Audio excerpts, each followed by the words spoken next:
o'tirib olib, uyda o'g'il bola xotin ko'chada tirikchilik qilayotganini gapirishi kerak. Birdaniga o'sha bo'lib qolmaydi o'sha o'g'il bola hamchi.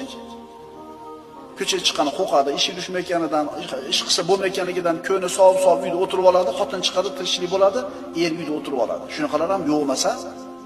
Ko'zinglarni katta ochinglar, juda ham katta gunoh qilyapsizlar. Xotin kishi o'zi uyda o'tirish kerak edi. Erkak kishi chiqib ishlashlik kerak edi. Siz nima qildingiz? Siz o'tirib oldingiz, xotin boqyapti.